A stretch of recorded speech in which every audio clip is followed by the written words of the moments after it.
ठीक है, तो इसमें बताया गया कि जब ये कंटेंट आपने नहीं पढ़ा था सेकेंड ईयर में, है ना, तो उससे पहले हमारी क्या समझ थी?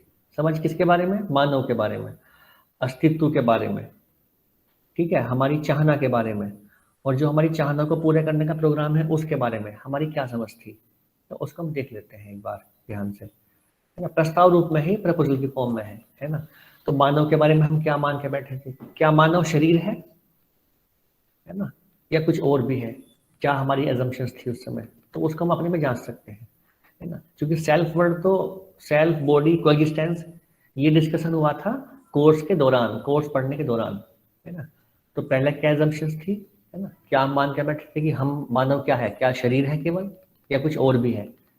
तो इसलिए वहाँ क्वेश्चन मार्क पुट कर दिया गया है, ये आपको अपने में जांचना है ना, देखना है। फिर अस्तित्व क्या है, ये एग्जिस्टेंस क्या है? क्या एग्जिस्ट केवल मटेरियल ही है, पदार्थ ही है, या कुछ और भी दिखाई पड़ता है पदार्थ के अलावा इस अस्तित्व में, है ना, ये जांचने का विषय है। ठीक है, फिर पर्पस क्या है, हमारी चाहना क्या है? तो चाहना क्या दिखाई पड़ती? हैप्पीनेस की चाहना है, हम सब हैप्पी रहना चाहते ही हैं, सुख चाहते ही हैं, है ना। तो जब चाहना को देखा ध्यान से, तो हैप्पीनेस का मतलब क्या है? सुख। सुख किसके द्वारा इंश्योर हो रहा है ना? क्या हमारा सुख संवेदना के द्वारा जो एंश्योर होने वाला सुख है उसे हमने सुख समझा था, या दूसरों से मिलने वाला भाव उसको हमने सुख मान रखा था, है ना, ये हमें जांचना है। तो ऐसे बहुत से लोग हैं, है ना, जो इस आधार पर जीतते हैं या इस भ्रम में जीतते हैं, है ना, कि जो सुविधाओं की संवेदना है, जो फिजिकल फैसिलिटी से मिलने वाली संवेदना है, संवेदना 5 प्रकार की होती है ना, आपको ध्यान होगा, सुनने की संवेदना, देखने की संवेदना, सूंघने की संवेदना, स्वाद की संवेदना, स्पर्श की संवेदना, तो ये संवेदना है। तो जो सुविधाएं हमारे पास है, घर में एसी है, मोटर कार है ना, और बाकी दूसरे कंफर्ट्स हैं, है ना, सुविधाएं हैं, तो उनसे मिलने वाला सुख, है ना, सुविधाओं की संवेदना से मिलने वाला सुख ही जो है मेरा सुख है। एक तो हम ऐसा मान के बैठे हुए हैं, या फिर जो दूसरा व्यक्ति वो मेरा आदर कर दे, मेरा सम्मान कर दे, अर्थात दूसरे व्यक्ति से मिलने वाला भाव, वही मेरा सुख है। तो क्या लगता है कि दूसरा मेरा सम्मान कर दे, दूसरा मुझे भाव दे तो मैं सुखी रहा हूँ, दूसरा मुझे भाव ना दे तो मैं दुखी हो जाता हूँ। तो क्या इस बात से हमारी जो हैप्पीनेस है वो इंश्योर हो सकती है, निरंतर हैप्पीनेस जो हमारी चाहना है? दूसरे की समझ है, दूसरा हमें सुख दे भी सकता है, दूसरा हमें भाव दे भी सकता है, दूसरा हमें भाव नहीं भी दे सकता, है ना। अगर वास्तव में दूसरे के अंदर सही समझ, सही भाव है, तो वो हमें भाव दे भी सकता है सम्मान का। और दूसरे के अंदर आपके प्रति विरोध का भाव है ना, तो आपको सही भाव नहीं दे सकते, नहीं भी दे सकता है ना? तो ये डिपेंड करता है। तो अगर हम केवल दूसरों पर निर्भर रहें, दूसरों से मिलने वाले भाव को ही सुख मान लें, तो फिर ऐसे सुख की निरंतरता हो सकती है या नहीं, ये अपने में जांच हम सकते हैं। जांच के देखो इस चीज को, आप निर्भर हैं इस बात पे कि दूसरा आपको भाव दे, है ना, दूसरा आपकी केयर करे, दूसरा आपको सम्मान का भाव दे, दूसरा आपको स्नेह का भाव दे, तो मैं सुखी, और दूसरा मुझे भाव ना दे तो मैं दुखी। तो फिर दूसरा आपको भाव दे भी सकता है, दूसरा आपका भाव नहीं भी दे सकता है। ऐसा है तो फिर मेरे जो सुख की चाहना है ना, उसका फुलफिलमेंट नहीं हो पाएगा। ठीक है, फिर प्रोग्राम को देखते हैं। अब जब मैंने ये माना हुआ है कि एक बार ये सब हमने मान लिया कि जो हैप्पीनेस सुख है वो तो सुविधाओं की संवेदना से संभव है। सुविधाओं से हमें क्या मिल रहा है? बेसिकली संवेदना मिल रही है, संवेदना का फुलफिलमेंट हो रहा है ना। रोटी, कपड़ा, मकान, रुपया, पैसा, कुर्सी, मेज, गाड़ी, बंगला, इनसे कुछ संवेदनाएं जो है इनसे मिल रही है, उसका सुख हम ले रहे हैं। और हमने ऐसा मान लिया कि जितनी ज्यादा सुविधाएं मेरे पास होंगी उतना ज्यादा मेरा सुख इंश्योर होगा।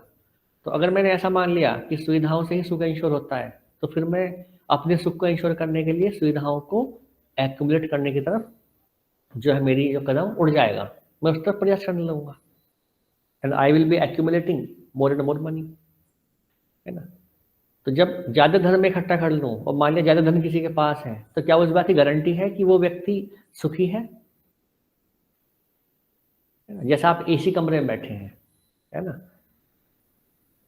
आपके पास सुविधाएं भी हैं, दूसरे कंफर्ट्स भी हैं, तो क्या एसी वाले रूम में बैठ के आप जो अपने अंदर भाव है ना, या आपके जो विचार हैं उनमें जो कॉन्ट्रडिक्शंस है, क्या वो दूर हो सकती है?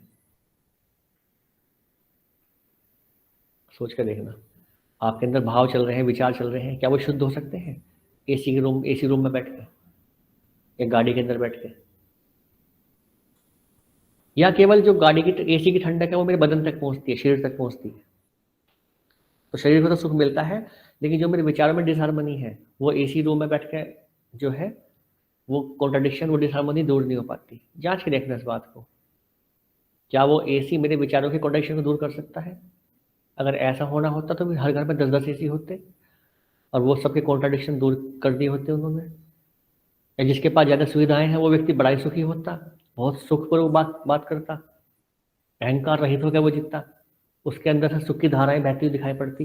क्या ऐसा होता है ना? जांच के देखना इस चीज़ को। तो ये जांचने का विषय है, बाद में बोल रहा हूँ प्रस्ताव रूप में, पर सारी बात जो है बेटा ये जांचने का विषय है ना? तो एक बार अगर दिखाई पड़ गया या हमने ऐसा एज्यूम कर लिया कि जो सुख है वो तो सुविधाओं के द्वारा संभव है, तो फिर उस सुख को इंश्योर करने के लिए मैं क्या करता हूँ? सुविधाओं को एक्यूमुलेट करता हूँ। और मुझे ये भी नहीं पता कि सुविधा चाहिए कितनी, बस एक्यूमुलेट करता जाता हूँ अनलिमिटेड, है ना? अब जो सुविधाएं हैं, धन है, वो तो लिमिटेड है, ध्यान देखा जाए तो, है ना? अगर अनलिमिटेड होता तो हर कंट्री अपने नोट छाप के और लोगों बांट देती। तो रिसोर्सेज के आधार पर, है ना, कुछ पैरामीटर्स होते हैं, उनके बेस पर ही देश की मुद्रा होती है, ये तो आप जानते ही हैं। तो धन तो लिमिटेड है ना? तो धन लिमिटेड है और मुझे सबसे अमीर बनना है, तो क्या करना पड़ेगा मुझे? दूसरों के साथ संबंध पूर्वक जी पाऊंगा तब मैं अमीर बनूंगा, या मुझे दूसरों का शोषण करना ही पड़ेगा, या मुझे ऐसे हथकंडे अपनाने पड़ेंगे जो सही के अर्थ में नहीं है? बताओ, है ना? तो जिसने ये मान लिया कि धन ही सब कुछ है, बस कहीं से भी धन आ जाए, कहीं से भी, बाई एनी मीन्स धन आना ही है, तो फिर वो कोई भी हथकंडा अपना सकता है। और जो हथकंडा अपना रहा है वो एंटी इकोलॉजिकल भी हो सकता है, एंटी पीपल भी हो सकता है ना? मान लिया कोई अच्छे पद पर बैठा है तो पद के प्रभाव से भी धन कमा सकता है, दूसरों को डरा के, धमका के, दूसरों का शोषण करके। तो ये बात है, तो इस पर विचार करना, ठीक है बेटा? उसके बाद, ठीक है, तो अगर हम ऐसा कर पाते हैं या ऐसा कर रहे हैं कि हम किसी भी तरीके से धन कमाना की दौड़ में लग गए हैं, हमें ये नहीं पता कि हमें चाहिए कितना, है ना? इसका ध्यान नहीं है, बस मेरा जो सुविधा है ना, उसके सर्कल को बड़ा करता जा रहा हूँ, मतलब सुविधाओं को बढ़ाता जा रहा हूँ। तो फिर ये ध्यान से भी देखना है कि सुविधा तो बढ़ती जा रही है, पहले मेरे पास सुविधाओं का अभाव था तो मैं दुखी था, अब सुविधाएं मेरे पास हैं तो क्या मैं सुखी हो पाया हूँ, या क्या मेरे सुख की जो कंटिन्यूटी वो हो पाई है? ये भी बात जांचनी है अपने आप में, है ना? तो अगर सुविधाएं होने के बावजूद भी मैं सुखी नहीं हूँ, है ना, तो मैं फिर क्या हूँ? मैं डिप्राइव्ड हूँ। सुखी नहीं है तो पर्सन क्या है? फिर डिप्राइव्ड है। डिप्राइव्ड का मतलब दरिद्र। दरिद्र वो है जो सुविधाओं के लिए बेचैन है। तो इसलिए दरिद्र भी दो प्रकार के दिखाई पड़ते हैं, एक तो वो कि जिनके पास सुविधाएं है ही नहीं, वो इसलिए बेचैन है ना, उनको बोलते हैं सुविधा विहीन दुखी दरिद्र। एक वो है जिनके पास सुविधाएं तो हैं पर उनके पास ये प्रोग्राम नहीं है कि मुझे चाहिए कितना, कितने में मैं संतुष्ट हो जाऊं, वो बेस नहीं, प्रोग्राम नहीं है। तो उनकी स्थिति ऐसे ही है जैसे गिलास होता है ना बेटा, कांच का गिलास, और उसमें बेस नहीं है, पैंदी नहीं है ना? तो वो कितने कितने लीटर उसमें दूध डालूं, कितने लीटर चाय डालूं कि भर जाए? बताओ। जैसे गिलास है उसमें बेस ना हो तो कितने अमाउंट, कितने लीटर दूध से, चाय से, पानी से गिलास भर सकता है वो? बताओ प्रिंस, क्या लगता है? वो गिलास कहीं भरेगा जिससे पैंदी ना हो? करण, हर्ष, अनुज बोलो बेटा, आशुतोष बोलो, यश बताइए। तो अगर मेरे गिलास में बेस ही नहीं है ना, तो मैं कितना भी धन डाल दूं, बेस का मतलब प्रोग्राम, कि मैंने सही समझ से प्रोग्राम बनाया हुआ कि मुझे तो मेरे जीने के लिए इतने धन की आवश्यकता है, मुझे मेरे परिवार के हिसाब से इतने धन की आवश्यकता है, वो बेस हो गया।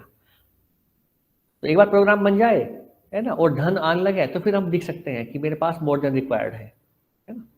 वो फिर दिखाई देगा। और बेस ही ना हो तो फिर मैं कितना भी पानी उस गिलास में डालूं वो गिलास कभी नहीं भरेगा। 1 लीटर, 2 लीटर, 20 लीटर, 40 लीटर भरेगा ही नहीं। इसी अवस्था को बोलते हैं डेप्रिवेशन, है ना। कि आपके पास सुविधाएं तो बहुत हैं पर प्रोग्राम नहीं है, बेस नहीं है, इसलिए बहुत कुछ होते हुए भी आप बेचैन बने ही रहते हो, है ना। और आपने ऐसा मान रखा है कि more money is equal to more happiness, पर आपने ये नहीं माना कि मोर कितना, वो प्रोग्राम आपके पास नहीं है।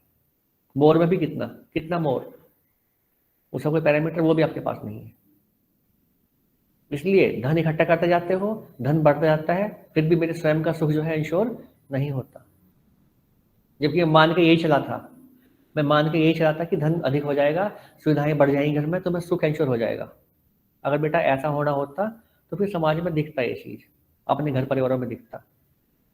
जो लोग धनाढ्य हैं, संपन्न हैं, उनके घर से बड़ी सुख की धाराएं, प्रेम की धाराएं, बड़ा अच्छा अहंकार रहित व्यक्ति का जीवन ऐसा दिखाई पड़ता। तो ऐसा दिखाई नहीं पड़ रहा है, इसका मतलब कुछ ना कुछ प्रॉब्लम तो है। ये हमारा जो आधार है, जो हम समझ के बैठे हैं, मानना जो हमारा धारणा है वो गलत है ना। उस पर हम विचार कर सकते हैं, इसको ओपन एंड रखते हैं, ठीक है। दूसरी बात क्या है कि आफ्टर UHV1 ये कोर्स पढ़ने के बाद में, जब मैंने सेकेंड ईयर में कोर्स पढ़ा तो फिर मुझे क्या क्लैरिटी हुई, है ना, क्या मेरी समझ, क्या मेरी धारणा बनी, है ना। तो फिर ये दिखाई देगा कि जो मानव है वो केवल बॉडी तो नहीं है, मानव केवल शरीर तो नहीं है। तो फिर मानव क्या है, मानव सेल्फ और बॉडी का कोएग्जिस्टेंस है। ये बात हमने सेकेंड ईयर में पढ़ी, है ना। मानव एक संयुक्त घटना है ना। किससे मिलने वाली घटना है, जीवन से, चेतना से, कॉन्शियसनेस। तो कॉन्शियसनेस, चेतना या जीवन, और इनके साथ शरीर, तो 2 इकाइयों के मिलने से ये ह्यूमन ऑर्डर बना है, ये मानव जो है बना है। तो ये बात वहां बताई गई थी कि human being is the coexistence of self and body, ठीक है। दूसरा पॉइंट आते हैं अस्तित्व के बारे में हमारी क्या समझ बनी। तो पहले हम मानते थे कि अस्तित्व जो है सब मटेरियल है, पदार्थ है ना। फिर बाद में समझ में आई कि ये अस्तित्व जो है ना, इसमें केवल मटेरियल नहीं है ना। इस अस्तित्व में और भी चीजें हैं जो हमें दिखाई पड़ती हैं। जैसे अगर ध्यान से देखें तो जो पूरा हमारा ये अस्तित्व है, इसमें यूनिट्स हैं, ये यूनिट्स से मिलकर बना हुआ है ना।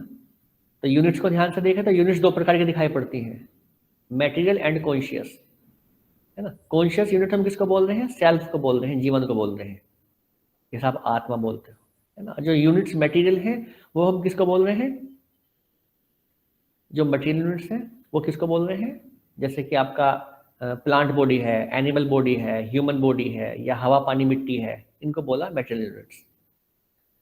तो ये पूरे जो अस्तित्व है यूनिट से मिलकर बना हुआ है ना। तो अस्तित्व या nature is the collection of units, बात समझ रहे हैं, ठीक है। और जितनी भी यूनिट्स हमें दिखाई पड़ती हैं they are submerge in space, वो स्पेस में सबमर्ज है, डूबी हुई हैं। जैसे एग्जाम्पल में दिया करता था सेकेंड ईयर में आपको, ये एग्जाम्पल कंप्लीट रूप में, कंप्लीटनेस में सही नहीं है, पर कनेक्ट करने के लिए इसको हम समझ सकते हैं। जैसे एक कढ़ाई है, हलवाई के यहाँ कढ़ाई रखी हुई है, उस कढ़ाई में चाशनी है, बाखर है, बाखर बोलते हैं चीनी का घोल, शुगर सिरप, और उस चाशनी के अंदर रसगुल्ला पड़ा हुआ है ना। तो उस चाशनी को अगर हम स्पेस से रिजेंबल करें, जैसे इसके इक्विवेलेंट माने, तो चाशनी क्या हो गया, स्पेस, है ना। उसमें रसगुल्ला पड़ा हुआ है, वो क्या है, यूनिट। तो वो जो चाशनी है वो रसगुल्ले के अंदर भी है, रसगुल्ले के बाहर भी है। ऐसे ही जो स्पेस है वो यूनिट्स के अंदर भी है, यूनिट्स के बाहर भी है, ध्यान रखना। बाहर का मतलब दाएं बाएं ऊपर नीचे, वो यूनिट्स की जितनी डायमेंशन है वो सब स्पेस में ही है। XYZ डायमेंशन या उससे ज़्यादा भी जो दिखती हैं वो सब कहाँ है, स्पेस के कोएग्जिस्टेंस में ही है। तो यूनिट्स जो है स्पेस में सबमर्ज्ड है, डूबी हुई है। डूबने का मतलब यही है कि उस यूनिट के अंदर भी स्पेस, यूनिट के बाहर भी स्पेस, यूनिट की जो सरफेस है उस पर भी ऊपर की तरफ स्पेस, जो लोअर सरफेस है वहां भी स्पेस, वो यूनिट स्वयं भी कहाँ है, स्पेस में ही है, अंदर बाहर हर जगह स्पेस। बात समझ रहे हैं। तो कोई भी यूनिट है अगर ध्यान से देखें मटेरियल के अंदर, तो किससे मिलकर बनती है, एटम से मिलकर बनती है। उसका जो अंतिम पार्टिकल है वो क्या है है ना, एटम है, उसको तोड़ते जाओ अल्टीमेटली हम एटम तक पहुंच जाएंगे। ठीक है, एटम कहाँ है, स्पेस के कोएग्जिस्टेंस में है, स्पेस में है। ठीक है, एटम के भी अंदर देखेंगे घुस के तो भी स्पेस मिलेगा, और उस स्पेस के अंदर क्या है, न्यूक्लियस है, उसके चारों तरफ क्या है, जो स्पेस है वहाँ इलेक्ट्रॉन्स घूम रहे हैं, तो इलेक्ट्रॉन्स घूम रहे हैं वो इंडिकेशन है कि वहाँ स्पेस है, अगर स्पेस ना होता तो इलेक्ट्रॉन घूम ना पाते। ठीक है, ध्यान रखना। तो एटम के अंदर स्पेस, एटम के बाहर स्पेस, है ना, तो एटम या उससे मिलने वाली जो यूनिट्स हैं, बनने वाली यूनिट्स हैं, भाई एटम मिले आपस में तो मॉलिक्यूल्स बने, मॉलिक्यूल्स आपस में मिले तो मॉलिक्यूलर स्ट्रक्चर बने, है ना, फिर वो मॉलिक्यूलर स्ट्रक्चर आपस में मिले तो और बड़े मॉलिक्यूलर स्ट्रक्चर बने, है ना, फिर इस प्रकार से बड़े बड़े सॉलिड जो स्ट्रक्चर है वो बने या लिक्विड बना, है ना, इस तरीके से जो भी चीज एटम से मिलकर बन रही है वो सब कहाँ है, स्पेस में सबमर्ज है। ये बात हमें वहाँ बताई गई। तो यूनिट्स है, units are submerged in space, और यूनिट्स दो प्रकार की हैं, कॉन्शियस और मटेरियल। कॉन्शियस यूनिट किसको कहा, सेल्फ को कहा। मटेरियल किसको कहा, मटेरियल कहा पदार्थ को, है ना, उस पदार्थ से चाहे वो हवा के रूप में हो, पानी के रूप में हो, मिट्टी के रूप में हो, या फिर उस पदार्थ जो है उसके जो मटेरियल है उससे बनने वाले प्लांट बॉडी, एनिमल बॉडी और ह्यूमन बॉडी की बात करते हैं। तो ह्यूमन बॉडी भी क्या है, एक तरीके से ध्यान से देखें तो मटेरियल के अंदर आती है ना, मॉडिफाइड मटेरियल है। प्लांट बॉडी क्या है, मॉडिफाइड मटेरियल है ना। एनिमल बॉडी क्या है, मॉडिफाइड मटेरियल है। हम सब क्या है, शरीर जो है हमारा पदार्थ का रूपांतरण है ना, ठीक है। और जब इस रूपांतरित बॉडी के साथ सेल्फ जुड़ जाता है तब मानव अस्तित्व में आता है, तब बोलते हैं ह्यूमन बीइंग कंप्लीटनेस में, या ह्यूमन ऑर्डर। ऐसे ही एनिमल बॉडी के साथ सेल्फ जुड़ता है तो उसको बोलते हैं एनिमल ऑर्डर, है ना। ये सब सेकेंडरी में हम पढ़ के आ चुके हैं, ठीक है। फिर हम पर्पस देखते हैं, तो पर्पस के बारे में हमारी क्या क्लैरिटी बनी बेटा, तो जो पर्पस है उसके बारे में क्या समझ में आया कि जो चाहना है हमारी मानव की, है ना, तो चाहना किसकी है, चाहना तो निरंतर सुख की है और समृद्धि की है। कहने का मतलब कि संसार का प्रत्येक मानव निरंतर सुख और निरंतर समृद्धि के साथ जीना चाहता ही है, ये उसकी मूलभूत चाहना है। ये बात वहां समझ में आई, ठीक है।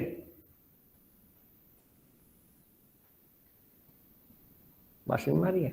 अब उस चाहना को पूरा करने का प्रोग्राम क्या है, अगर ध्यान से देखें, है ना, तो चाहना को पूरा करने में 3 बातें हैं बताई गई हैं, अगर हम ध्यान से देखें, है ना। हमने 3 बात सेकेंडरी में आपको पढ़ाई थी कि जो हमारी बेसिक एस्पिरेशन है, happiness and prosperity in continuity, उसके लिए 3 चीजें, उसके फुलफिलमेंट होने के लिए 3 चीजें आवश्यक हैं। एक तो सही समझ, राइट अंडरस्टैंडिंग, है ना, संबंध, रिलेशनशिप एंड फिजिकल फैसिलिटी। अब आप बताओ कि क्या ये तीनों आवश्यक है या तीनों में से किसी को छोड़ सकते हैं, बताओ भाई। अगर सुविधा को छोड़े, उस पर ध्यान ना दें तो भूखे मर जाएंगे। जो हमारा उत्तरदायित्व है मेरे बच्चे के प्रति, मैं कैसे पूरा कर पाऊंगा। जो माँ की जिम्मेदारी है मेरी बॉडी को नर्चर करने की, वो कैसे पूरा कर पाएगी, है ना। तो बॉडी को नर्चर करना है, बॉडी को प्रोटेक्शन करना है, बॉडी का सदुपयोग करना है, उसके लिए सुविधाओं की आवश्यकता है, तो सुविधाओं को भी नहीं छोड़ सकते, ठीक है। अब अगर देखें संबंध के बारे में, तो संबंध भी जरूरी है ना। मानव जो है, हम सब एक दूसरे के संबंधी हैं ही, है ना। मानव मानव के बीच में प्राकृतिक रूप से एक संबंध है ही, उस संबंध का हम निर्वाह करते हैं। उस निर्वाह करने के लिए जो सुविधा में आवश्यकता पड़ती है उसके लिए हम अपना श्रम करते हैं, लेबर करते हैं, हार्डवर्क करते हैं, तो उसकी आवश्यकता है ही।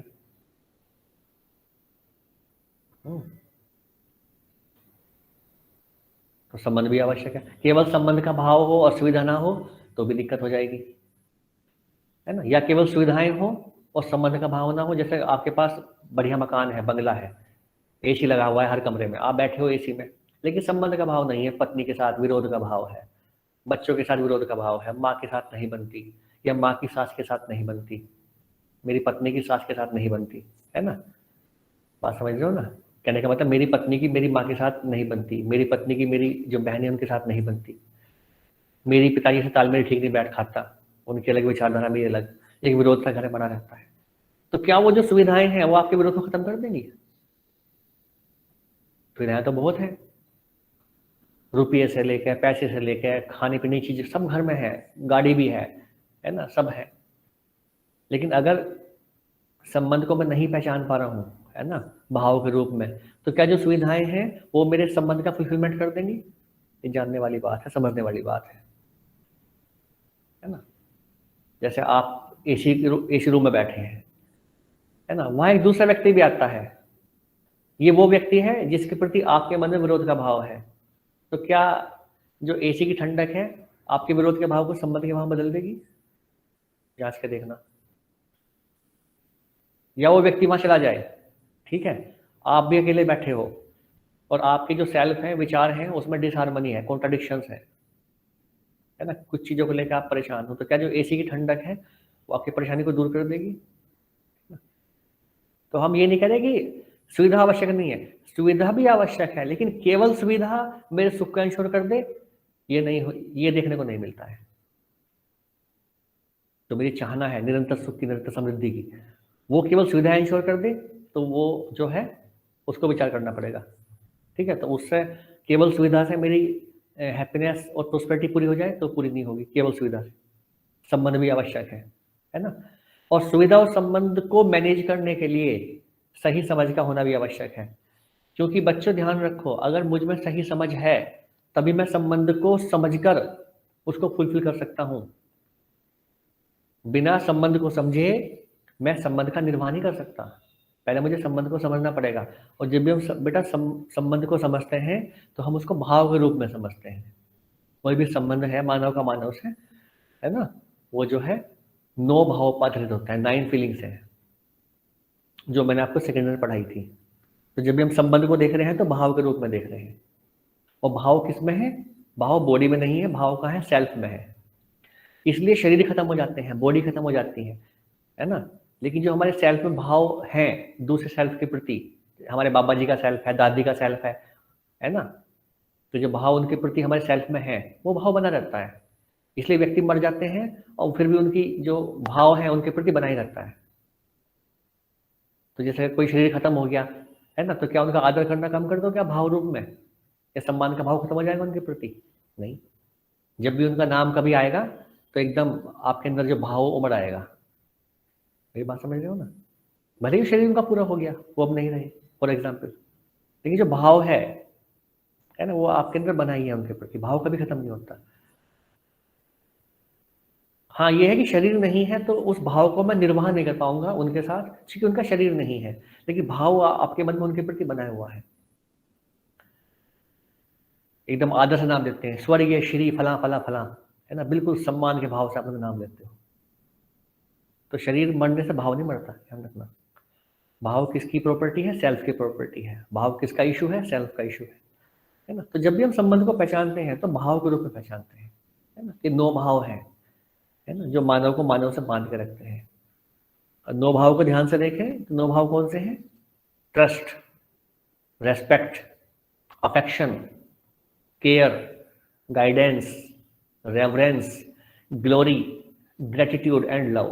कहने का मतलब है ट्रस्ट, विश्वास, रेस्पेक्ट, सम्मान, अफेक्शन, स्नेह।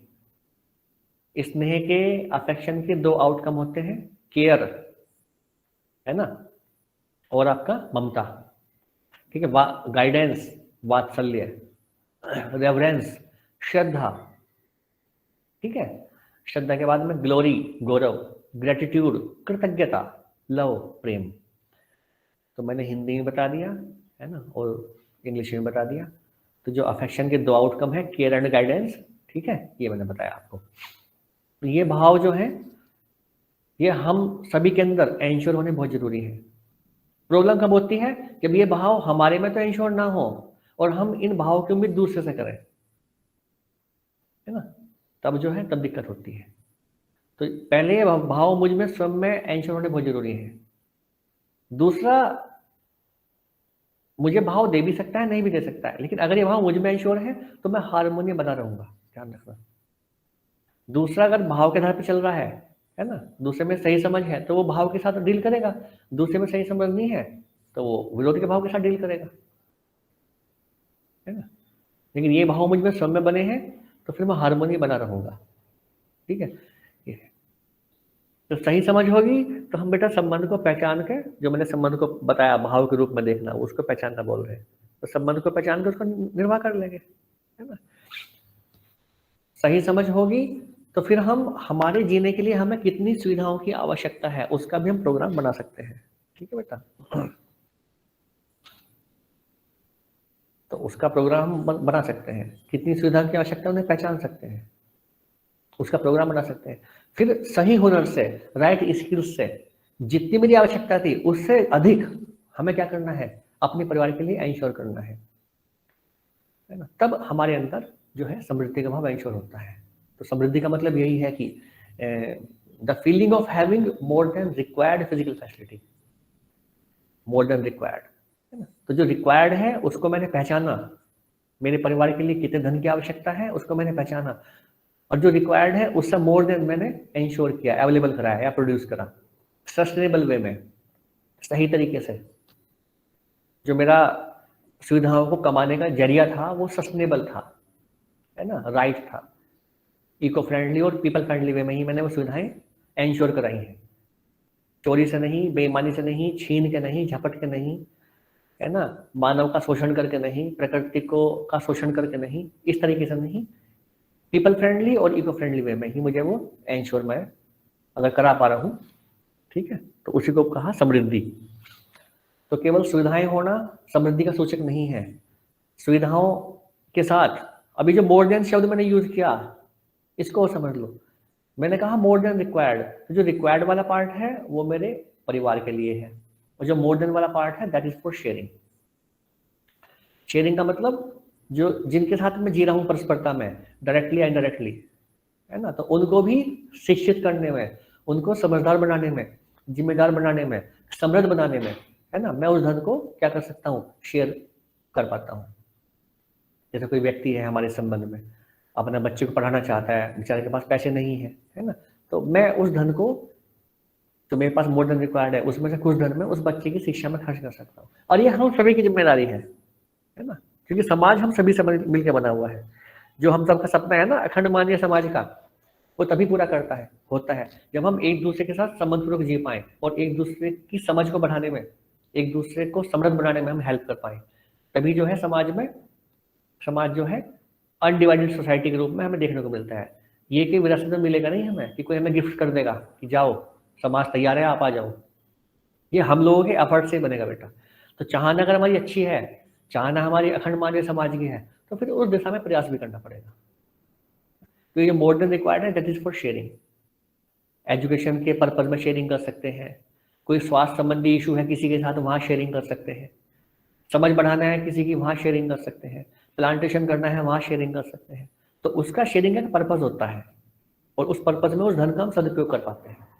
तो उस धन का मिसयूज नहीं करना। ऐसा नहीं कि आपके पास बहुत सारा धन है और आप किसी को गिफ्ट कर दो कि जाओ भाई आप जुआ खेल लो, ऐश करो, या आपके पास आपकी तनख्वाह 2-2.5 लाख रुपए है और छोटे भाई को बोलो कुछ मत कर, मैं खिलाऊंगा तेरे को, आराम से घर बैठ ऐश कर, ऐसा नहीं,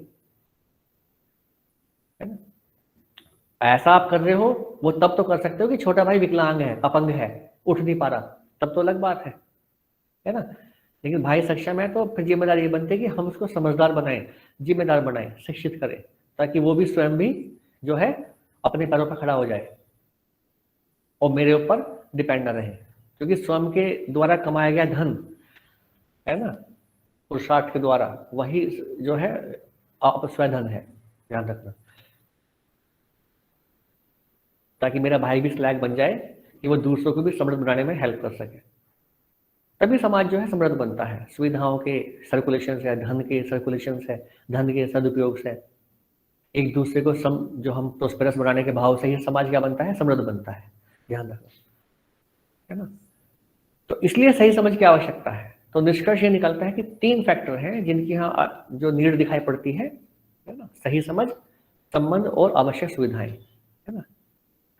तो जब हम सही समझ के साथ संबंधों को पहचान के इंटरेक्शन करते हैं मानव के साथ, तब मानवीय संबंधों में उभय सुख, म्यूचुअल हैप्पीनेस देखने को मिलती है।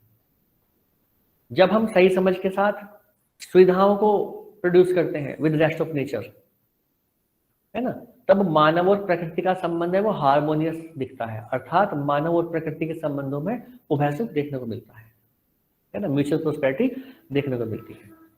तो उभय सुख एंश्योर हो जाए, उभय समृद्धि एंश्योर हो जाए, यही क्या है, हमारी चाहना है समाज के स्तर पर। तो स्वयं में happiness and prosperity in continuity, और बाहर इंटरेक्शन में mutual happiness and mutual prosperity in continuity, ये एंश्योर हो, यही क्या है, हमारी डिजायर है। और यही हमारा, इसी को बोलते हैं यूनिवर्सल ह्यूमन ऑर्डर, सार्वभौम मानवीय व्यवस्था, कि प्रत्येक मानव जो है दूसरे मानव के साथ, है ना, हार्मोनियसली जी पाए, है ना, प्रत्येक व्यक्ति नेचर के साथ, प्रकृति के साथ हार्मोनियस वे में जी पाए, अर्थात ह्यूमन ह्यूमन इंटरेक्शन में म्यूचुअल हैप्पीनेस एंश्योर हो, और ह्यूमन और रेस्ट ऑफ नेचर इंटरेक्शन में म्यूचुअल प्रोस्पेरिटी एंश्योर हो।